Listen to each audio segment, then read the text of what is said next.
All right, no more burger talk. Okay, ready? Wait for the music. Yes. Go.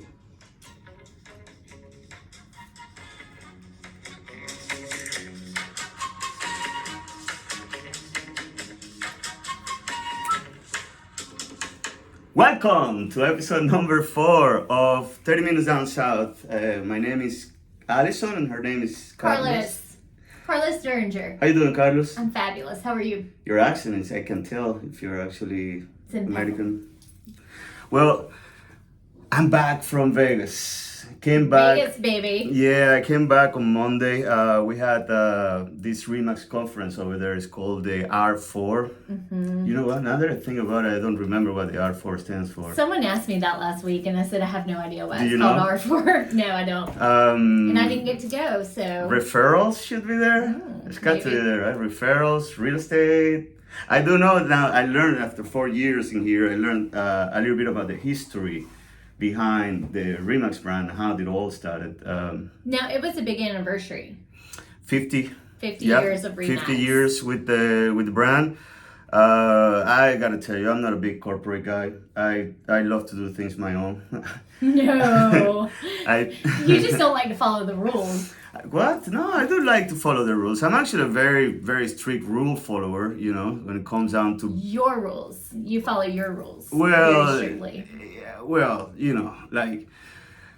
I do follow the rules. I think that I'm the just rules... giving you a hard time. No, I don't understand. and it's fun that you bring that up because, you know, it's a very good subject because I believe that rules, we need rules. Humans really, really, really, really need rules. There are some rules that are more strict than others. You know, there are some rules that I will not agree, you know, but obviously I will not break the rules if they carry a big punishment, you know. You're not going to jail? No, I don't want to go to jail. It trust wouldn't me. be a good look on you. Well, what are you talking about? Orange. Orange, It's not you your said? color. I don't know. I look good in orange. You tell me you look good in orange right now. It's peach. That's orange. Nobody looks good in orange. Well, Peach is a new black. Is that what the new show you're gonna come out with? Yeah. Talking about jail. Oh, well, we're going back to R4, R4, yeah. and then we'll talk about jail. Okay. Did you know? Do you know how many agents are actually currently enlisted with ReMax worldwide? Like worldwide? I have no idea. 100,000 people. Wow. 100,000 crazy people. 100,000 of us. Yes, 100,000 of us. And what is interesting is that, you know, this guy started this company 50 years ago, pretty much by himself against all odds. One cool thing that he said that when he started his real estate business, he noticed that it was all white males. There were no women. There were no women in the real estate industry back then. So realized that there was a lot of homestaying mom and there was a lot of women out there that were not doing anything, but they were craving to go out and be productive in society. And he designated an ad trying to attract, you know, women to real estate. Especially housewives. And it's actually National Women's Month this month. Oh, yeah. Hey, women. Hi. How you doing, women? I love women. I know. I love humans. Anyway, so he actually, he said that he put that ad that day, and the next day he had over 1,000. Holy moly! Over 1,000 women calling about the ad. Then he went, I don't know the exact numbers, but it comes down to from 1,000, he comes down to interview around 25 to 30 to actually make to the interview, and then out of there he hired 10 real estate agents, and that's how ReMax was started. Yeah, well, he also hired guys, you know, so it wasn't just a women and him, right. You know, like that's a different Can't story. That's a Hugh Hefner story, which is also very interesting, but I don't want to go to there. So then he started hiring people. He started hiring agents. You know, moving on, he went from the first year with 10 agents, and the second year he went to 40 agents. Third year was 50 agents or something like that. And at one point, again, I don't have the numbers memorized. You know, this is not a numbers podcast. Yeah, not a numbers podcast. Not a numbers podcast. But at one point, he grew up so big locally that the Murdaughs was the name of the family. It was a mafia family, the Italian mafia family. They wanted to take over him, and yeah, Oh, wow. there is a cool story about it. Actually, there is a book about the whole thing when they tried to take over ReMax. And Are you making that up? no, well, he said it. Like I don't have the facts. I wasn't alive back then, but. Yeah, ReMax was also almost overtaken by the Italian mafia back in Denver. That's no idea. Yeah, that is in Denver, Colorado. Smaldone, Smaldone. Look for it because everybody knows the five family. You know the five crime families from New York? See if you can name them all. No. The Lucchesi, the Gambino, no? I don't mess with the mafia. No, it's just I think that's actually interesting, to read about how they overcame. Now you're talking about breaking rules. No, those guys did break rules, and I just those type of criminals, those type of mafia guys, they're actually so smart and so that you will think what would have happened if they actually went the law abiding. Yeah. Had they put their skills to good rather than exactly. Yeah. Rather than crime. Because at the end of the day, what's the motivation for crime? You got two motivations. One obviously is the money, and the other one, I think, I truly believe there is respect. Yeah. When somebody feels disrespected, then turns into crime, Maybe so. I hadn't put that much thought into it. Well, there you go. Talking another homework for you. Allison, talking about homework, tell me you watch the movies that you were supposed to watch. I have not. I've been busy. So while you were at R4 and I could not attend, I was in Orlando for my oldest daughter's national dance competition, which was really neat. Yes. How did she do? Her team won second in the Palm performance. So it was really cool to see it on a big stage and just them to get that experience at their age. Is that cheerleading or is that dance? Yeah. What type of music they dance? Well, so the JV not shagging. The JV team, which she's on, they competed in Palm and hip hop. Hip hop. I know, it was kind of surprising. But wow. I mean, you had teams from all over the country. So those are the nationals. Nationals, yeah. So she's representing South Carolina, or is she representing Chapin High School? How many people from Chapin High School? There were, let's see, about 25 girls from Chapin High School. Oh wow! Or from the Chapin High School dance team. And what position they placed? Well, the JV placed second in Palm, varsity placed second in Palm as well. Oh, hey, congratulations. Yeah, congratulations, lady. Who knew? Chapin is a new home of hip hop. Yeah, so it was fun, but it was great to spend time with her because she's 16 and she's not going to be home too many more years. But I was definitely sad to miss the ReMax convention. Yeah, it was a good one. I spent 4 days there. Met people from all over the world. Actually met some real estate agents from Japan. We're going to have a special guest from Japan on next episode. That's gonna be very cool.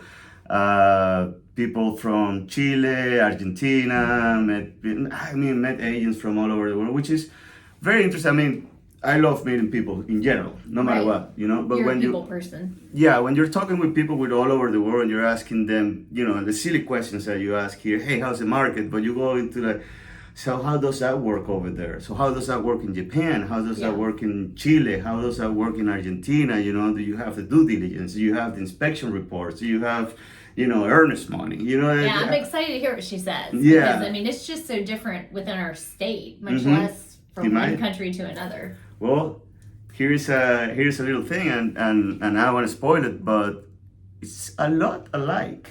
Really? Like what we do here. Yeah, it's got its differences, but it's pretty much like the very basics that we do here. Okay, well, I'm looking forward to it.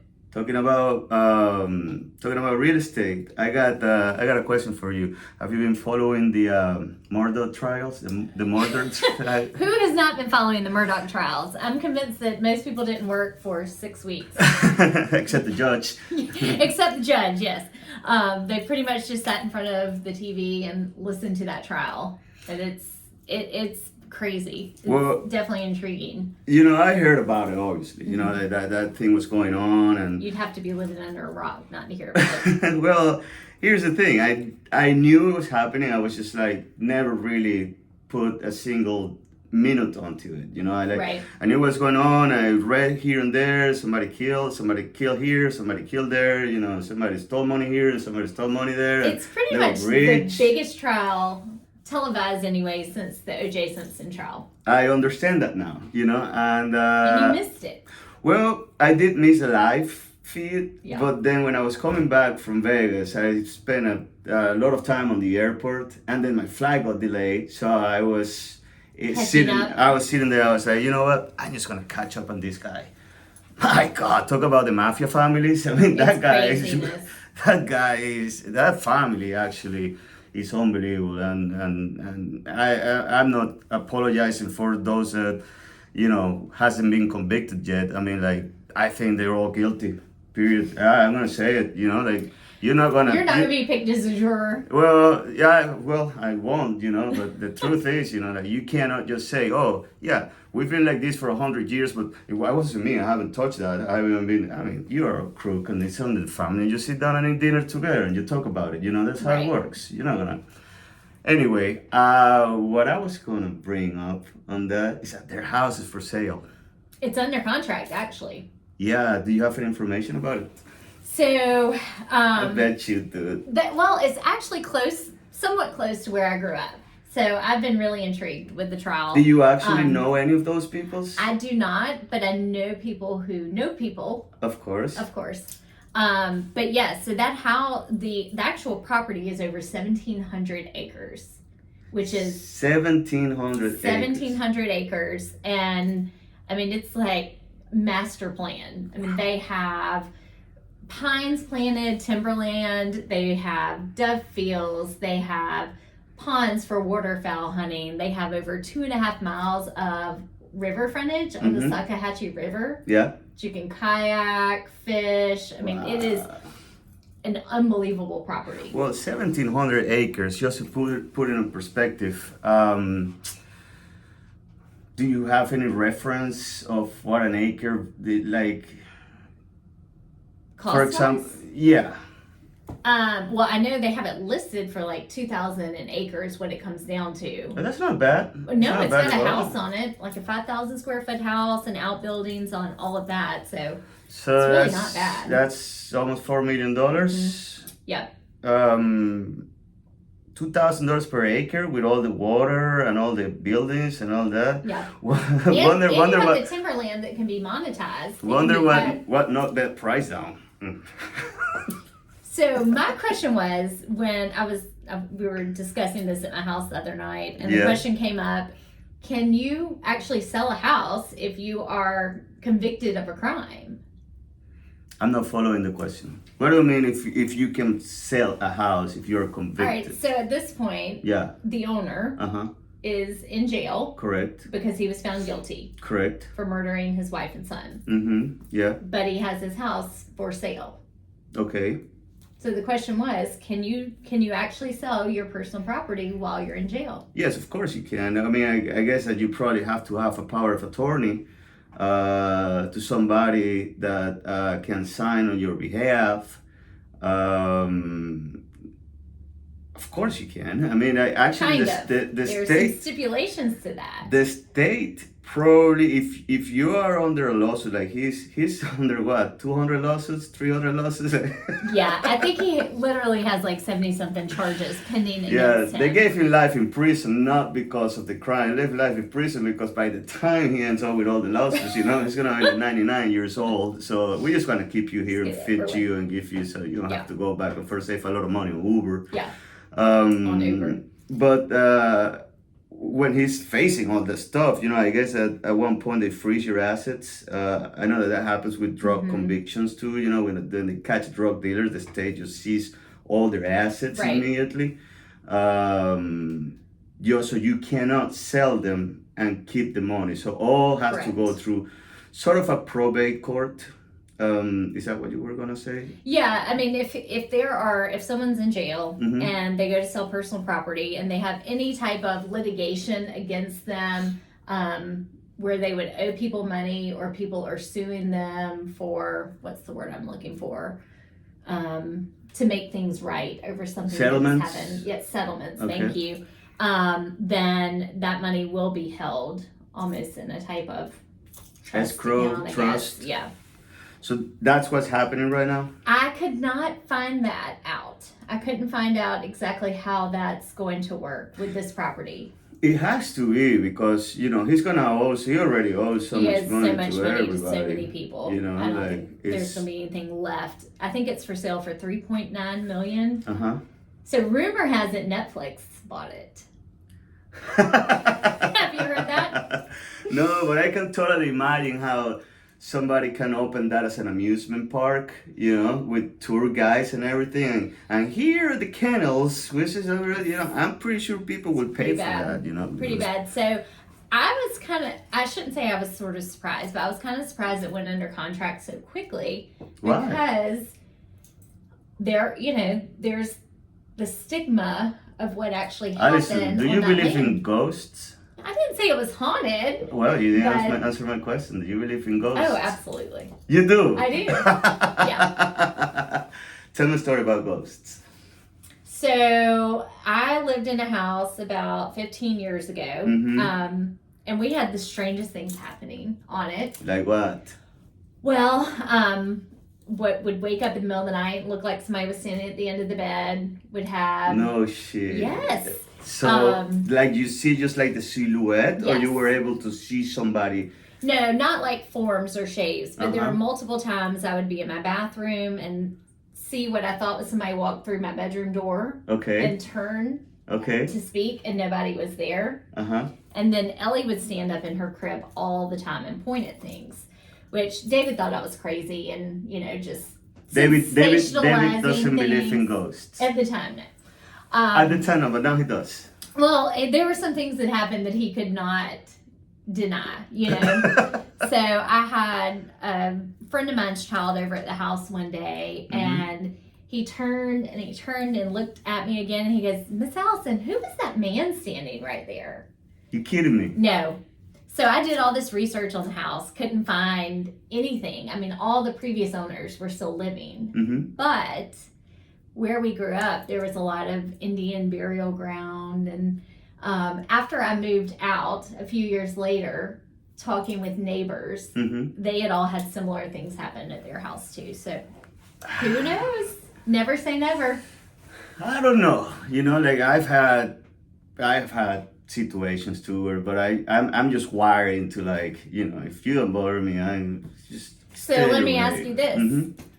If you're a seller... Yes. And you believe your house is haunted. If you're a seller and you believe your house is haunted. The house you're selling. Okay. You think it's haunted. Okay. Do you have to disclose it to buyers?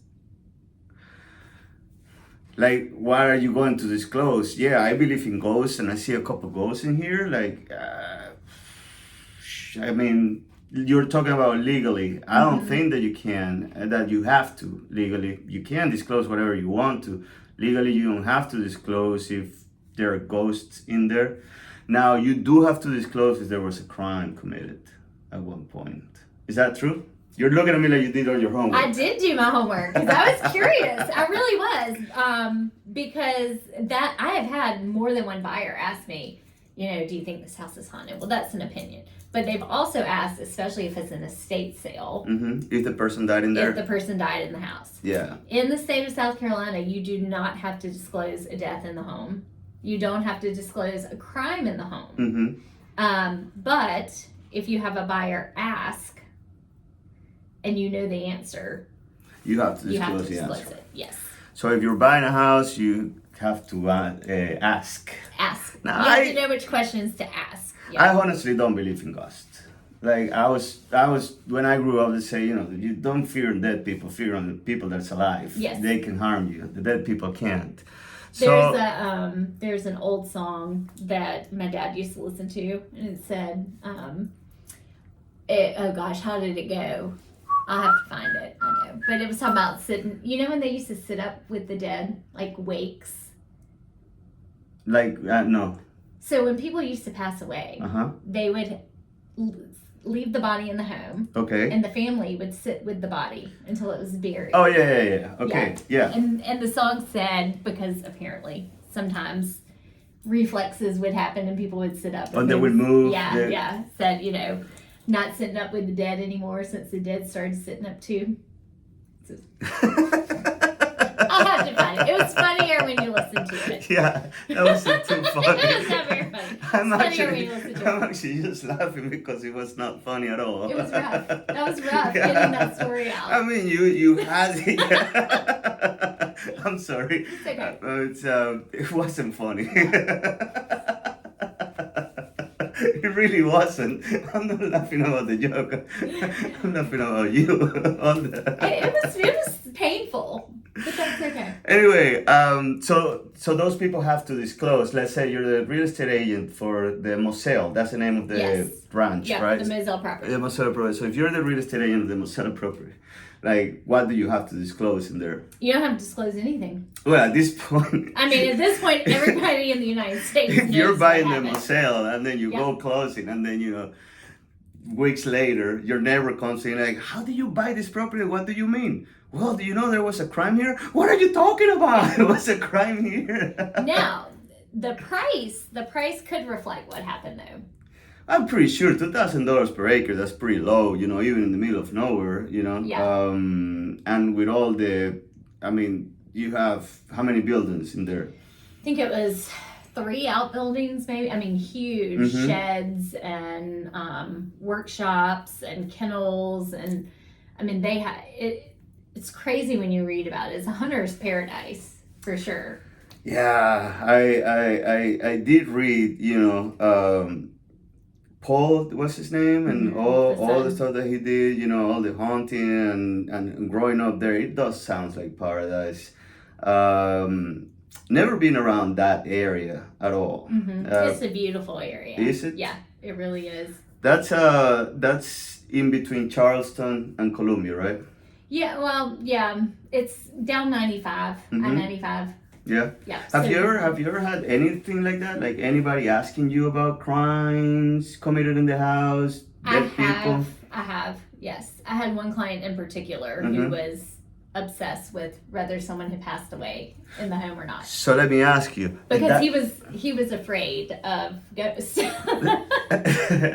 Did that person was afraid of ghosts? Yeah, he wanted to make sure he was not purchasing a home that someone had passed away in. I don't understand. Why would you be afraid of ghosts? Were you afraid when the ghosts came up to you? I was not, but it wasn't anything scary or malicious feeling. Yeah, I mean, what can they do to you, right? I'd be more afraid of you creeping around my house at night. Yeah, what are you doing here? I don't know. Just changing my clothes. Yeah, creeping. Talking about creeping, Allison, tell me a story. Have you ever walked into like a house, either showing or something like that, and walk into a house and the seller is there without you knowing he's there? Or she? You mean other than all the video cameras people have in their houses now? Yeah, you know I what feel I like mean. we're never alone. So I guess the most memorable story with that would be when I had my first big lake listing. I had been at ReMax not even a year then, and I was so excited about it that I scheduled an agent open house, you know, for all of the realtors in the office to come see the house. And the seller knew, we had scheduled it with them. She was gone, had everything set out, and all the agents started showing up at the house. And my broker at the time came and he said, I'm going to take a look around. Went upstairs and I heard all this yelling. some foul language. What type of yelling? I will not repeat what it was. But he came running down the stairs. He said, "Oh my God, did you know somebody was in bed up there?" Oh, shit. The seller's son had his wisdom teeth removed the day before. How old was that guy? He was like 18. Oh my God, it was an adult. Yeah, it was an adult.